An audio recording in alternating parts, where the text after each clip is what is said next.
बच्चों, बहुत पुरानी बात है। जौहरपुर नाम के एक गांव में देवदत्त नाम का ब्राह्मण अपनी पत्नी सोमवती के साथ रहता था। उन दोनों के कोई संतान नहीं थी।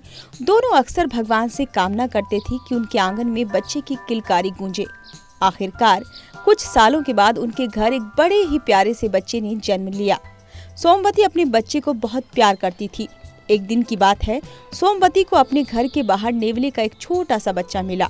उसे देखकर सोमवती को उस पर दया आ गई और वो उसे घर के अंदर ले आई और उसे अपने बच्चे की तरह ही पालना शुरू कर दिया। सोमवती बच्चे और नेवले दोनों को अक्सर पति के जाने के बाद घर में अकेला छोड़कर काम पर बाहर चली जाती थी। नेवला इस दौरान बच्चे का पूरा ख्याल रखता था। बच्चे और नेवले में काफी दोस्ती भी हो गई थी। दूसरी ओर धीरे धीरे सोमवती के मन में एक ख्याल आने लगा। वो अक्सर सोचती कि कहीं नेवला मेरे बच्चे को नुकसान न पहुंचा दे। आखिर जानवर ही तो है और जानवर की बुद्धि का कोई भरोसा नहीं हो सकता।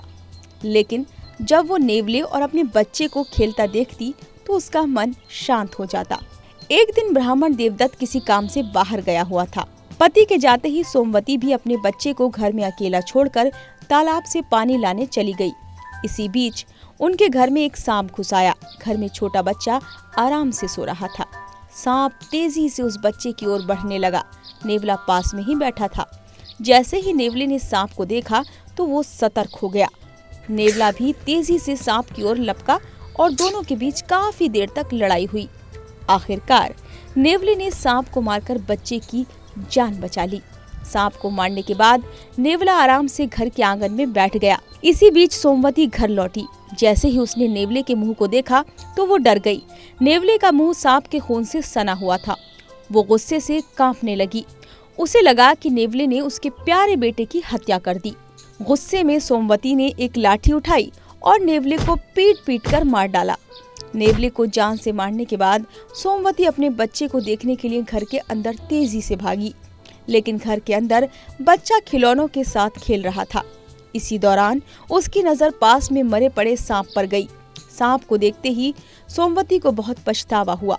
वो समझ गई कि घर में सांप आया होगा और नेवले ने बच्चे को बचाने के लिए सांप को मार डाला। सोमवती रोने लगी।